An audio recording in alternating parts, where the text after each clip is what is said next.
DGCA summons Indigo CEO Peter Elbers again amid ongoing domestic flight disruptions. A week after Putin's India visit, Prime Minister Modi and Trump discussed trade, defense in a warm phone call, vow to fight global challenges together.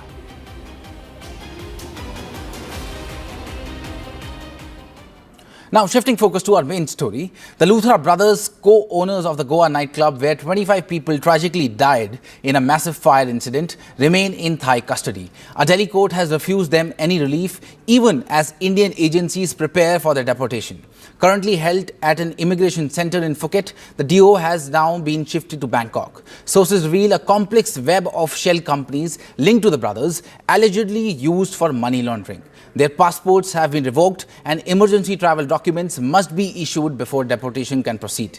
Thai courts may also need to cancel their visas, a process expected to take at least 2 days. Goa Chief Minister Pramod Sawant has vowed swift justice, announcing the teams from the Goa police and the CBI will travel to Thailand to bring the brothers back. आगे इस तरह की दुर्घटना न हो, इसीलिए मैंने कहा कि एनफोर्समेंट की टीम ऑलरेडी हमने लगाई है। कल से हमारी एनफोर्समेंट टीम इस तरह के हाई फुटफॉल वाले जितने सारे क्लब्स या रेस्टोरेंट है वहाँ पे खुद जा रहे। उस एनफोर्समेंट टीम में सीनियर स्केल ऑफिसर्स हो, the fire safety officer, construction building construction के officers, even though the fire electricity का जो इंजीनियर्स वहाँ जाके विजिट कर रहे हैं, उसका चेकलिस्ट बना रहे हैं। It is almost the checklist at given. और हमें जहाँ जहाँ पे मेजर वायलेशन मिलते हैं उस मेजर वायलेशन में के क्लब्स हम बंद करेंगे। मैंने पहले ही कहा है, उसका report within a short span of a time they will submit the report on the basis of that and will close down their clubs. Now, the Indian authorities are coordinating with their Thai counterparts to finalize the legal formalities for deportation. Now, this route is being used instead of the lengthier extradition process because Indian passports of the Luthra brothers were suspended, making their stay in Thailand without valid travel documents an offence under the Thai immigration law. The brothers are currently in a detention center in Phuket. Once all necessary documents and flight tickets are arranged, they will be put on a flight to India. Upon their arrival in India, they will be handed over to Indian immigration authorities who will then transfer the custody to Goa police team waiting to receive them. The Luthra brothers will be brought to Goa to face charges even though they filed anticipatory bail in a Delhi court, but their detention and the ongoing legal process mean they will have to submit to the jurisdiction of the Goa courts. Now, the Goa police will take them into custody for questioning as part of their ongoing investigation, which has already led to the arrest of 6 other individuals as well. Now, we are joined by Arunima on this broadcast, and Arunima is joining live from Thailand. Arunima, do tell our viewers about the current status of the whole deportation process. So we are at the immigration center at Phuket. This is where the Luthra brothers were detained. The pictures that we had yesterday, the current picture we are putting out is from the Indigo hotel where they were detained. But there was another set of pictures, this one, that we have now put out, is the picture that is from the immigration center. So the Thai immigration officials, this is the immigration center. This is the Phuket immigration center here on your screen at the moment. This is where they were detained overnight. And this is where, the formalities are being completed. So what we are told is that at this immigration center, after the formalities have been completed by the Thai authorities, they will be taken to Bangkok. The Luthra brothers will be taken to Bangkok because if their passport has been cancelled by Indian authorities, they need an emergency travel document which will be completed by the Indian embassy in Bangkok. The visa cancellation would mean that they will have to be put in the Thai court of law, and the Thailand court order will finally declare them illegal in Thailand, and only that can be the basis of deportation from Thailand to India. So this entire process is taking some time. Today, Friday, Saturday, Sunday being weekend would also play a role in this overall process of deportation, and hence the delay. But over the course of the next 2 to 3 days, we are told that the Luthra brothers could finally land in India. The Goa Chief Minister, you heard him, he's already saying that we are prepared, we want them to face the law of land. So the next 2 to 3 days will be very crucial as the paperwork is completed and the Luthras are finally brought to justice as per Indian law. Right, Arunima. Arunima, stay on with us as we are getting some breaking inputs. Inside details of 6th accused Ajay Gupta's interrogation details. Police sources say Ajay Gupta was in Goa at the time of the incident, but not at the scene. He reportedly flew to Delhi on Sunday to evade arrest, and he evaded his arrest at his Gurugram residence and admitted himself to a hospital in Lajpat Nagar, seemingly to avoid the police. So that is a breaking input that we are getting as of now, that the partner of the Luthra brothers, Ajay Gupta, was trying to evade the arrest by getting himself arrested. Now we are joined by Yasha Kotak on this broadcast. Yasha, this is a big development that the partner of the Luthra brothers was present in Goa at the time of incident and he flew on Sunday. How do you see this development? Absolutely. When we speak of the whole investigation that will be conducted going further, one of the key arguments that the Luthra brothers had mentioned yesterday for the anticipatory bail, which in fact was denied, they had mentioned that they were travelling to Phuket for work and they would show proper documents. Of course, when it comes to a fire in any place, which is wherein the owners are not present, the onus of the injured or the death actually falls on to the person who is in fact authorized to be looking after that place. In this case, considering that there were 3 partners, Ajay Gupta, Saurav and Gaurav Luthra, it was their responsibility to be ensuring that their employees, or for that matter the customers who were present there, their well-being should have been protected. In this case, in the investigation that Ajay Gupta, in the statement Ajay Gupta has recorded before the cops, he's gone ahead to mention that he was present in Goa, but not at the location, but he went away from there eventually and tried to hide himself or tried to evade the arrest by admitting himself in the hospital.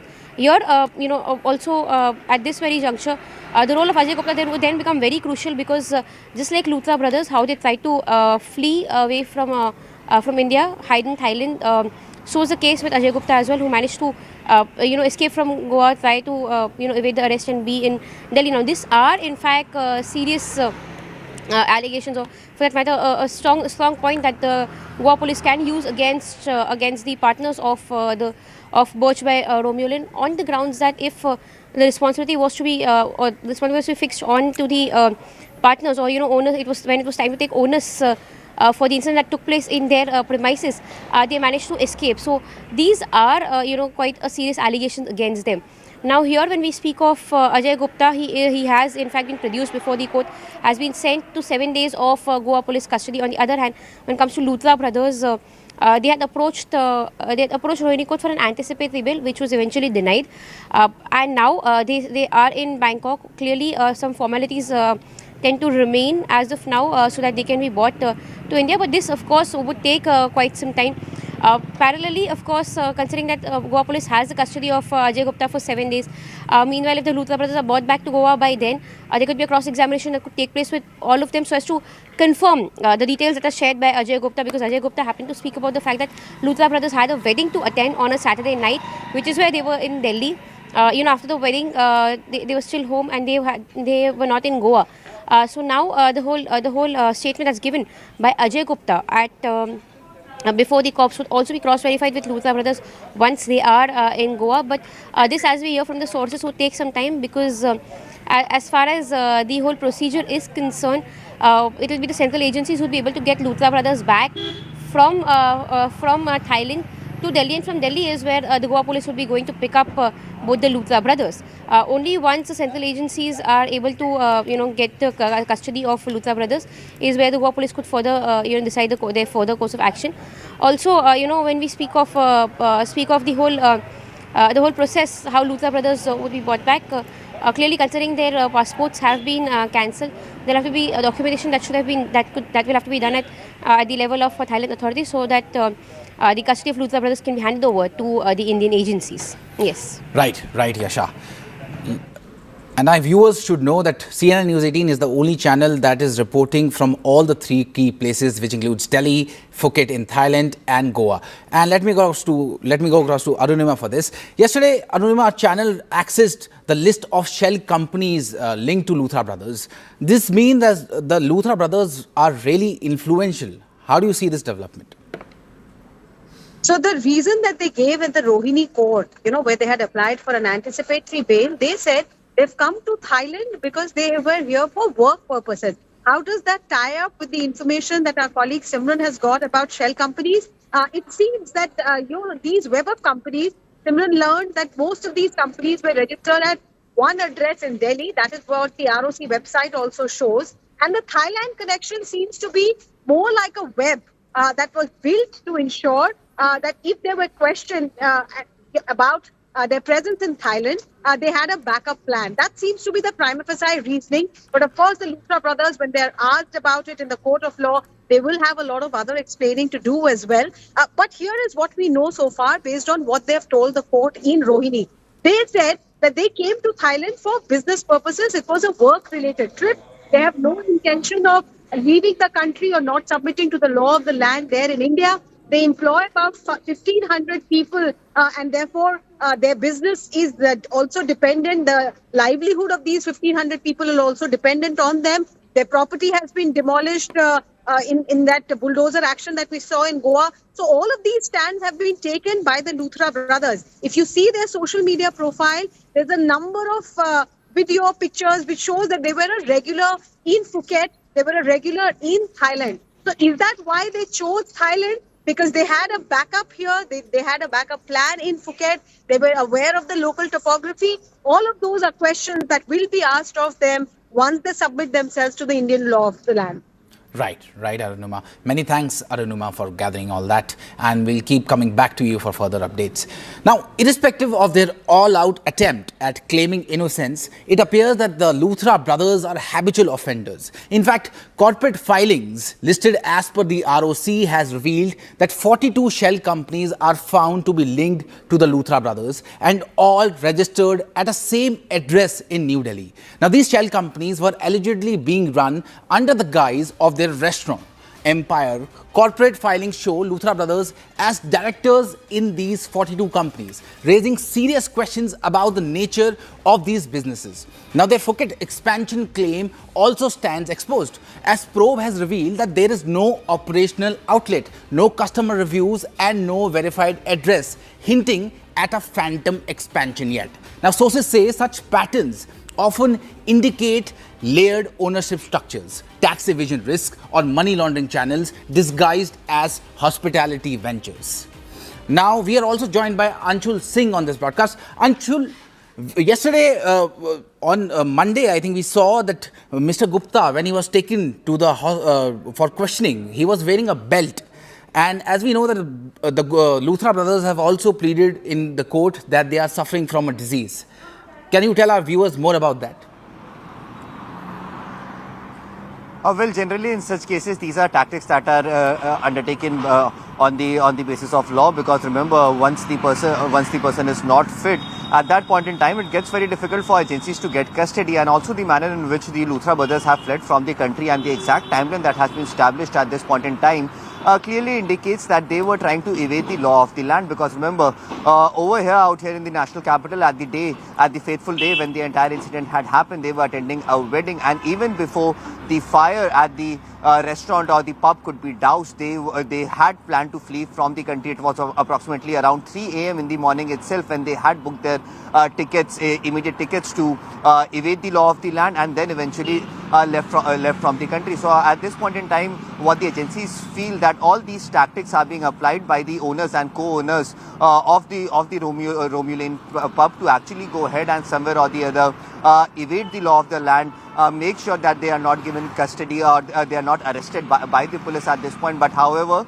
the manner in which the agencies are working at this point in time, it is very, very clear that they will leave no stone unturned in making sure that all these people who were the owners and co-owners and who were responsible for or taking all those false permissions, be it from the fire department or from other departments, they could be brought to the book, so that the exact people who are responsible for these 25 lives that has been lost in this very, very tragic fire, those could be brought to the books. And it is very, very likely that today or by tomorrow morning itself, the Luthra brothers would be brought back to the country, where they will have to face the music over here in India, because the manner in which they have been running these businesses without taking the requisite permissions, putting the lives of people on the line, is something that is very, very serious. And that is the reason why we are seeing that the Goa police is running from pillar to post, just to make sure that these people are brought to the country and they are brought before the agencies over here, they are brought before the courts over here, so that they could be punished according to the law. Right, Anshul. Many thanks, Anshul, for that crucial input. And Anshul Singh was reporting live from Delhi. And as you know, CNN News 18 is the only channel that is reporting from all the three key places, which includes Delhi, Phuket in Thailand, and Goa.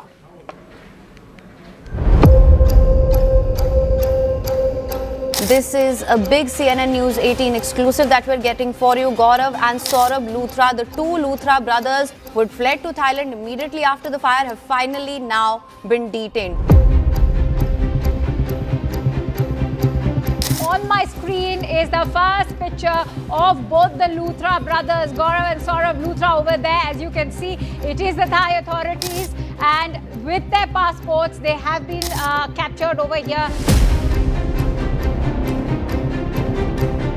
Talking about the blue corner notice that was issued by the Interpol against the Luthras, and ever since, once we got to know about the whereabouts of the Luthras in Thailand, Indian and Thai authorities were in touch with one another. In my backdrop is this hotel. It's called Hotel Indigo. This is the hotel from where the Luthra brothers were detained based on that blue notice.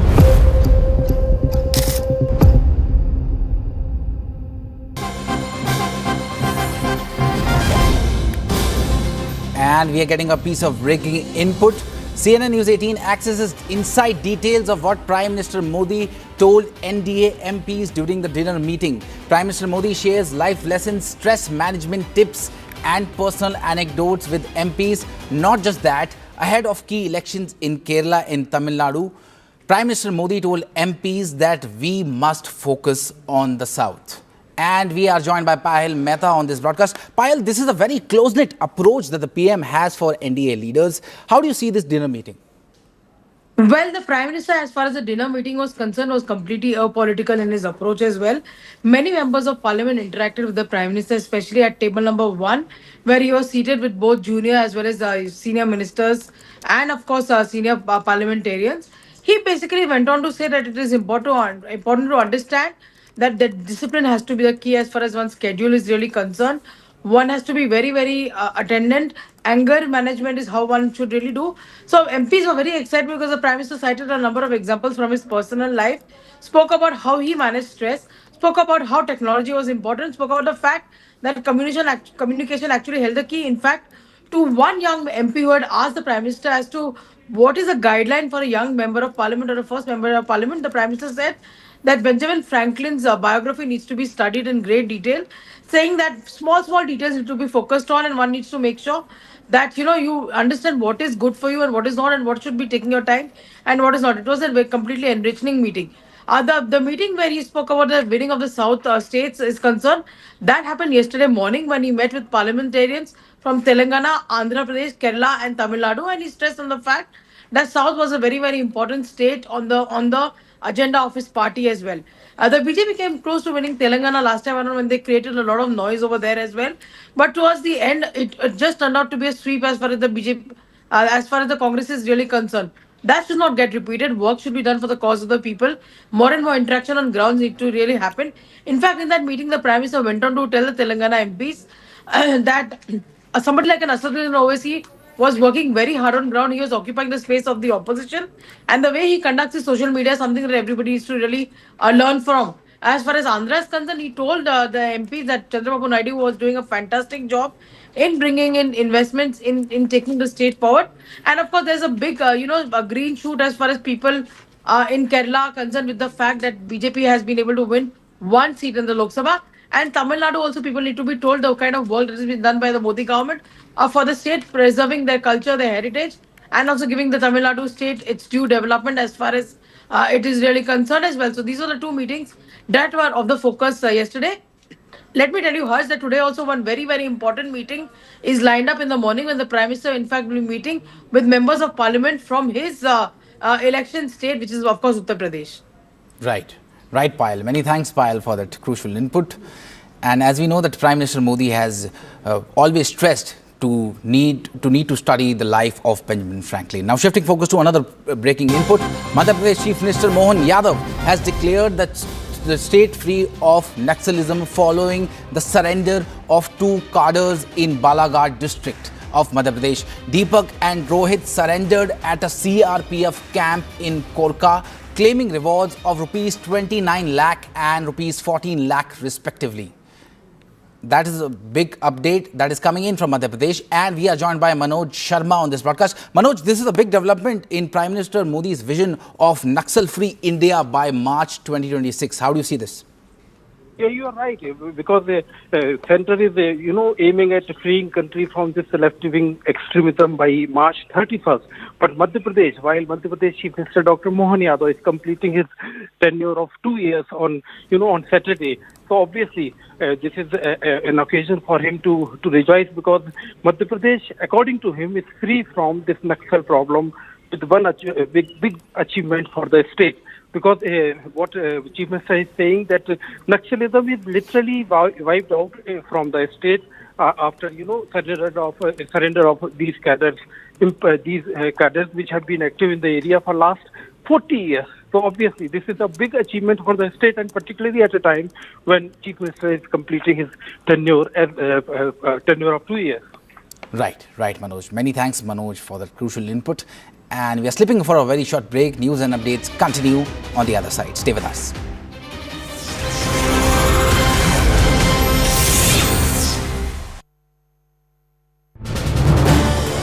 This is News 18 Network.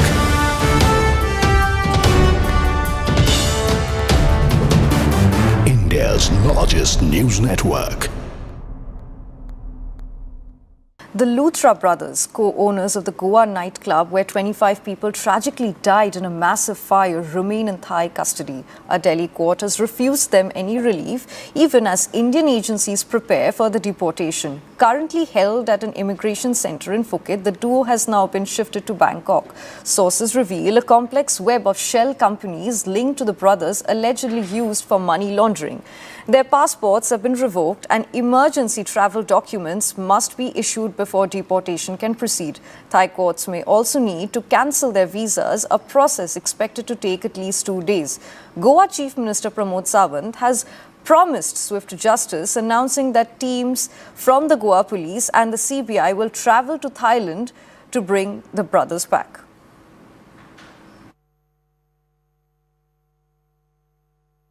आगे इस तरह की दुर्घटना न हो, इसीलिए मैंने कहा कि एनफोर्समेंट की टीम ऑलरेडी हमने लगाई है। कल से हमारी एनफोर्समेंट टीम इस तरह के हाई फुटफॉल वाले जितने सारे क्लब्स या रेस्टोरेंट है, वहाँ पे खुद जा रहे। उस एनफोर्समेंट टीम में सीनियर स्केल ऑफिसर्स हो, the fire safety officer, building construction के officers, even though the fire electricity का जो इंजीनियर्स वहाँ जाके विजिट कर रहे हैं, उसका चेकलिस्ट बना रहे हैं। It is almost the checklist at given, और हमें जहाँ जहाँ पे मेजर वायलेशन मिलते हैं उस मेजर वायलेशन में के क्लब्स हम बंद करेंगे। मैंने पहले ही कहा है, उसका report within a short span of a time they will submit the report on the basis of that and will close down their clubs. Basically, it was not a bail application, regular bail application. It was a temporary transit anticipatory bail through which they had asked for, okay, I should be protected and I will be going to Goa and I will submit to their jurisdiction. On this aspect, they have argued extensively, and this argument has been made by their counsel as well as Mr. Mukherjee and me. and we have argued, and we have submitted before the court. Okay, this application is not maintainable here. It should go and submit before the jurisdiction of Goa High Court. ये जो बड़ा incidence Goa में हुआ है, कम से कम उस वक्त वो मालिक होने के नाते उनके रहने का फर्ज था. भागना, ये कहाँ भागेंगे, कहाँ? वो ऐसे हिंदुस्तान से नहीं भाग गए. उनको भगाने में किन किन लोगों का हाथ रहा है, इसकी भी जांच होनी चाहिए. बगैर भारतीय जनता पार्टी के सरकार के सहयोग के वो गोवा छोड़ के नहीं भाग सकते थे. इंडिगो एयरलाइंस और सबको नहीं मिल रही है, देश की जनता परेशान हो रही है, और 25 लोगों की जान चली गई जिन लोगों की लापरवाही से. वो इंडिगो की एयरलाइन से भाग गए हिंदुस्तान छोड़ के, और हमारी सरकार कुछ नहीं कर पाई. तो ठीक है, पकड़े गए हैं और प्रत्यार्पण संधि भी है थाईलैंड के साथ, तो उनको वापस जल्दी लेके आइए और उनके खिलाफ सख्त से सख्त कार्रवाई कीजिए. इंडिगो की फ्लाइट में चल नहीं रही. उस दिन इंडिगो की फ्लाइट चल गई थाईलैंड, वो सकुशल पहुंच गए. रात की घटना और रात ही में वो पहुंच गए. तो मैंने तो कहा है, दोहरा देता हूं कि मोदी सरकार को नोबेल पुरस्कार मिलना चाहिए घोषित अपराधियों को, भगोड़ों को भगाने में. लूथरा बंधुओं के साथ भी हो, लेकिन संसद के अंदर, संसद के बाहर इतना ज़बरदस्त दबाव पड़ा कि उन्हें गिरफ्तार करना पड़ा. और इस समय मुझे जहाँ तक सूचना है, So this news that is just coming in that the Luthra brothers have been detained. They are being brought to the Phuket airport. Immigration services will ensure that all their immigration documents are checked, and after those legal formalities are completed, the brothers are likely to be handed over to Indian authorities. What we are told is that on the outskirts of Phuket, they were in a resort from where Thai authorities first identified them, and then the process of detention was carried out. Interpol was informed. And then the Indian authorities were also taken into confidence. So their run away from the law of the land is finally coming to an end in Thailand. Any time now, they're likely to board the flight and reach Delhi. So the stay of the Luthra brothers in Phuket has been extended by one more day, it appears, but not because they wanted it by choice. The Thai authorities, after detaining the Luthra brothers, first took them to the Patong police station. They were detained from the Indigo Hotel in Patong, after which the immigration police, you saw those pictures, their credentials were verified, the photographs of them with their passport, handcuffs in hand, that was shared with the Indian authorities. And then from the Patong police station, they were brought to this immigration center in Phuket. There is a detention center here as well. Those who are found to be in violation of Thailand's visa norms, they are usually brought here. So at this immigration center, paperwork has been going on since morning, but in the interim there was also that bail application hearing, the anticipatory bail plea case that was being heard. So I think Indian authorities were also waiting to see the outcome of that particular case. Now what authorities tell CNN News 18 at this point is that there are two possibilities. One, that the duo will be immediately deported from Phuket and taken to Delhi, and from Delhi onwards onto transit remand to Goa. But there's another possibility, and this also looks very likely, that the duo, the Luthra brothers, will be taken towards Bangkok. Bangkok is where their passport revocation formalities will be completed. The visa that has been granted to them by Thai authorities, that will also be cancelled, and it will set the stage for deportation to Bangkok, and from Bangkok onwards to Delhi. So that's the legal position at this moment. This detention center would see a presence of perhaps Indian authorities also overnight, as they figure out the best strategy to ensure that the Luthra brothers are brought to face the Indian law as soon as possible. That detention center will be quite crucial in the next 24 to 36 hours. If the Goa government announced that any kind of an illegal activity on a club, restaurant, pub would not be tolerated, another nightclub here, a popular one in Goa, Goya, has in fact been sealed today This is because details came in that that this very club was built on agricultural land. Now, several such irregularities are being flouted at clubs which have been operating for so many years. The main area, the main door of this very place has also been sealed. In fact, speaking about the same, Goa CM said that all such clubs and pubs would be under the scanner now. In fact, before this also we saw how Romeo Lane, which was a flagship property of the Luthra brothers, was in fact demolished by the tourism department. In fact, it was also mentioned that this is being done purposely so as to target Luthra brothers, but now after such allegations is where another clubs are also being targeted. There have been several court cases questioning all of these structures, all of these premises that had come up on several several agricultural, apart from that also.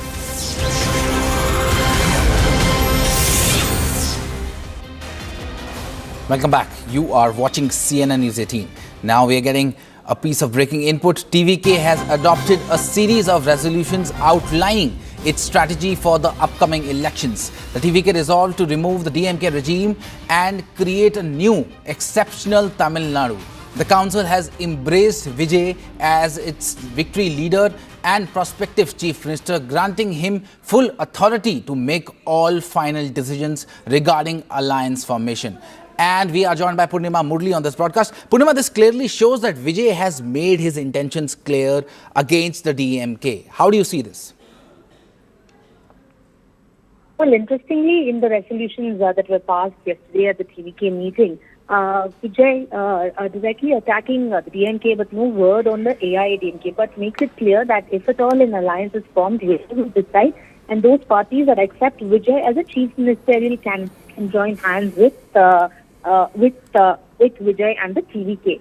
So far, the speculation is right that the AIADMK is still hoping that the TVK joins them on board, and Vijay and the party have said that they can never form an alliance with the DMK as much as the BJP. So we'll now have to wait and see how TVK is now able to stitch together an alliance, whether they will be able to stitch together an alliance, because there are smaller parties in Tamil Nadu like Ramdas's PMK, and there are indications that perhaps PMK and TVK are also in talks. So in terms of how many parties join Vijay for the upcoming elections, all eyes on that. But Vijay once again and the party once again hitting out at the DMK, saying that the DMK should not come to power in 2026. That's the message that the TVK has sent across through yesterday's resolutions as well.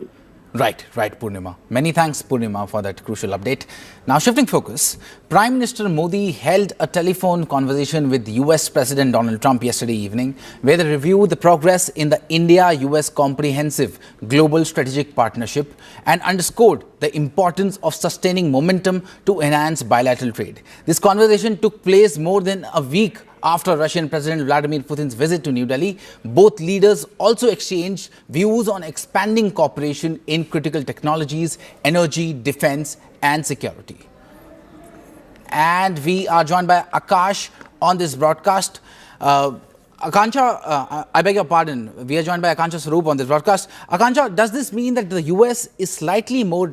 And I think we have some connection issues right now. And as we know that Russian President Vladimir Putin visited Delhi last week, and only after that visit, PM Modi had a telephonic conversation with US President Donald Trump. They discussed a range of issues, including energy, technology, defense and security.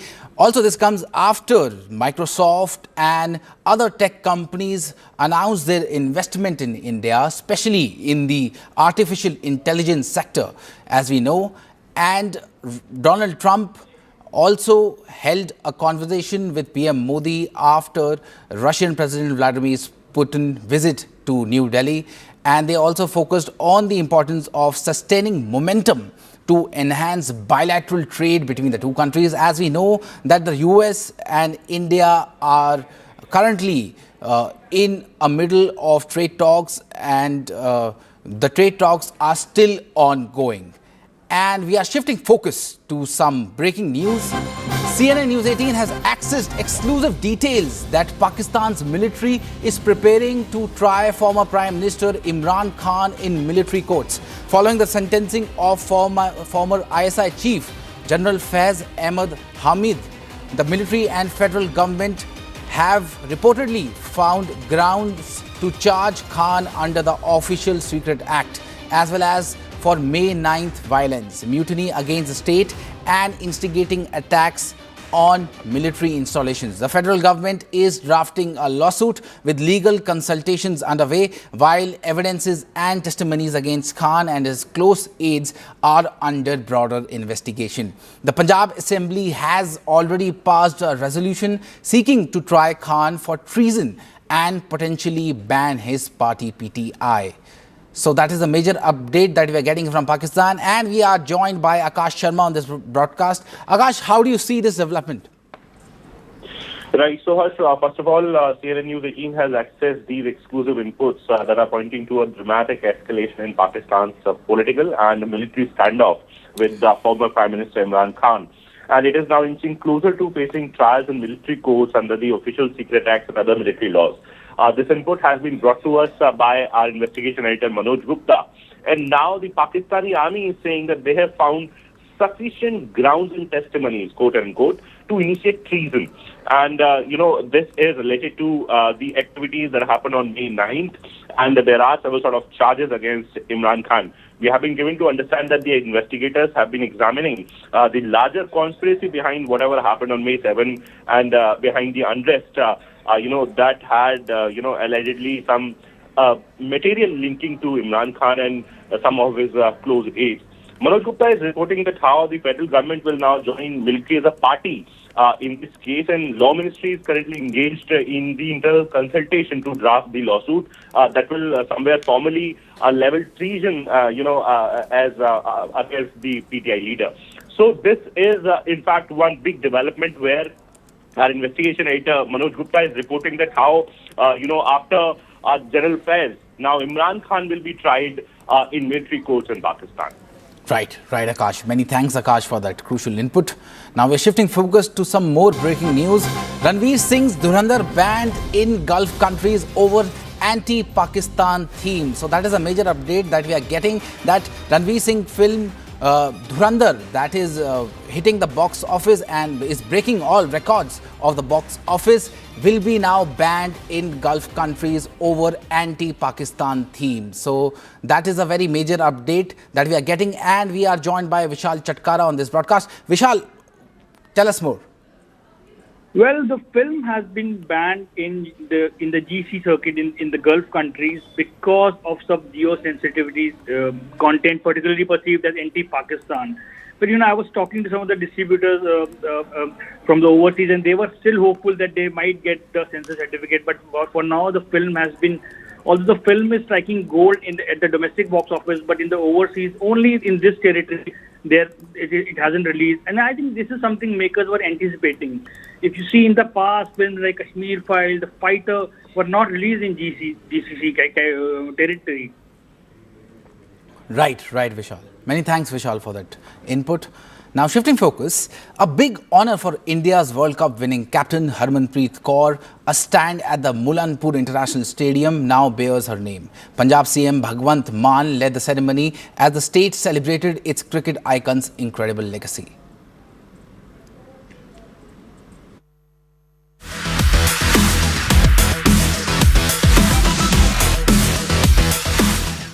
Indian women's team captain Harmanpreet Kaur received a monumental honour on Thursday as a stand at the Mullapur Stadium in New Chandigarh was named after her.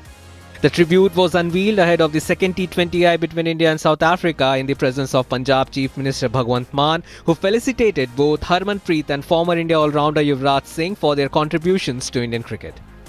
Several members of India's historic World Cup winning squad attended the ceremony. Harmanpreet's teammates Harleen Deol and Amanjot Kaur, along with fielding coach Munish Bali, graced the occasion, while newly appointed BCCI President Mithun Manhas also marked his attendance. The atmosphere at the stadium was celebratory as fans witnessed one of Punjab's greatest sporting icons receive recognition in her home state. Following the inauguration of the stands, the Punjab Chief Minister handed out state-announced cash rewards. Rupees 11 lakh each to Harmanpreet, Harleen and Amanjot, while coach Munish Bali received Rupees 5 lakh. The gesture came weeks after Harmanpreet revealed at CNN News 18's Indian of the Year Awards that she had received a formal letter from the Punjab Cricket Association informing her about the naming honour. Harmanpreet, आप अपना stand कहाँ देखना चाहेंगे? Sir, मुझे PCA से already letter आ चुका है, तो सून दे वाह, आ गया है। तो अब बताइए, ये हुई ना ब्रेकिंग न्यूज सर। अब बताइए कहाँ पे? Punjab cricket association. अरे वाह, big round of applause. Harmanpreet is going to have her stand in Mohali. No, Mullapur. Harmanpreet's recognition comes on the back of a defining moment in Indian cricket history. She played a central role in guiding India to their maiden ICC Women's ODI World Cup title last month, producing standout performances throughout the tournament and leading with tactical clarity and composure. With this victory, she became only the fourth Indian captain after Kapil Dev, MS Dhoni and Rohit Sharma to lift a senior-level cricket World Cup. Under her captaincy, India also clinched 3-match ODI series and secured their first-ever bilateral T20I series win in England, cementing Harmanpreet's stature as one of India's most influential leaders in women's cricket.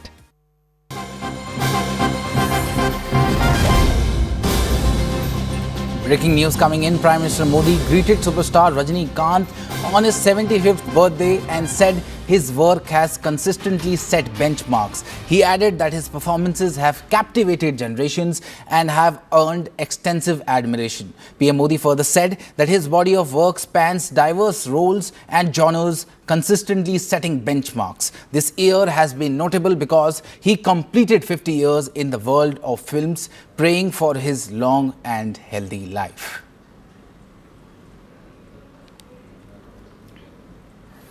Now, Rajinikanth birthday special package for TV, which will cover his incredible cinematic journey, what sets him apart from all the other superstars, and his 1999 blockbuster Padayappa re-releases in 4K. Listen in.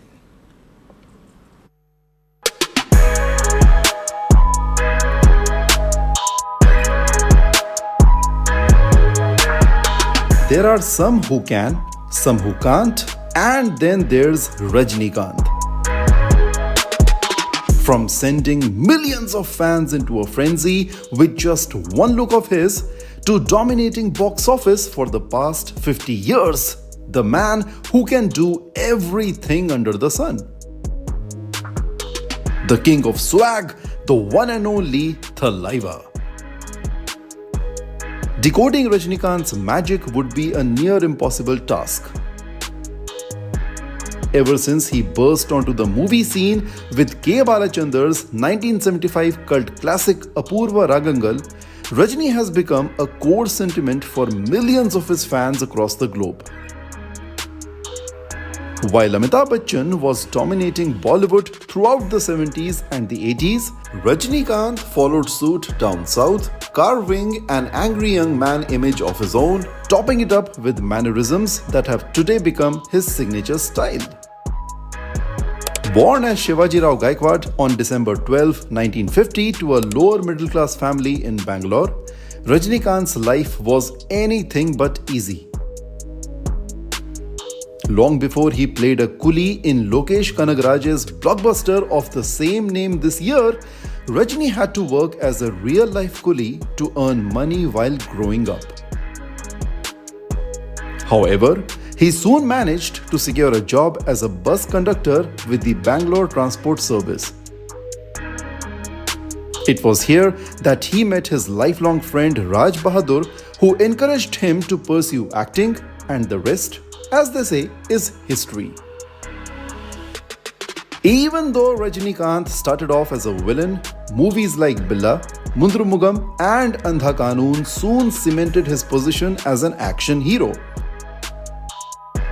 However, it was the 1995 blockbuster Basha that catapulted Rajini's fame to another level. And with highly anticipated films such as Jailer 2 and a gangster thriller alongside Kamal Haasan in the pipeline, Rajini's stardom is only set to increase.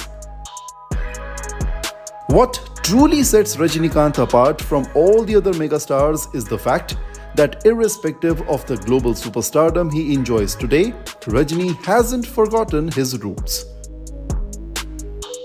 Off camera, he dresses in the simplest of attires, travels like a normal civilian, and eats like a common man.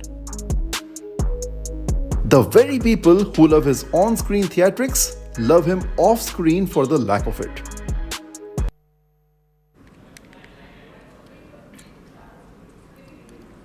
And as we know that Rajnikant completed 75 years today, and Prime Minister Modi also wished him, and he also wished for his long and healthy life.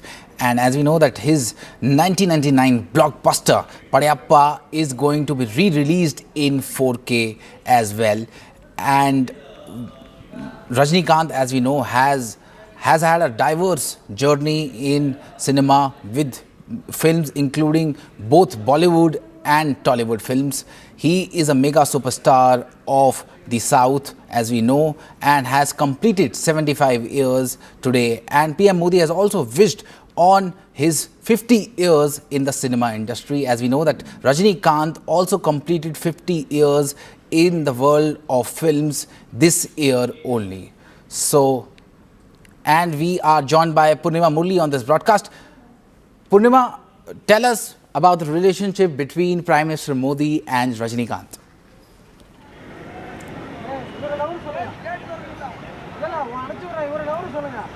Well, today is superstar Rajnikant's birthday. It's 50 years of Rajni's journey in the film industry as well. And of course, several politicians, including Prime Minister Narendra Modi, has wished Rajnikant on his 75th birthday. And remember, Rajnikant in 2020 announced that he will enter politics, and the criticism that Rajni faced was that he's leaning towards the right, and therefore that will not work in Tamil Nadu. That was a criticism that Rajni faced, and Rajni later said that he's quitting politics owing to ill health. But we've known the relationship that Prime Minister has shared with politicians, including Prime Minister Narendra Modi as well. And Rajnikant has always said that Prime Minister's work is remarkable and it will take India to another level. So that's something that Rajni has also said earlier. However, today we are coming to you from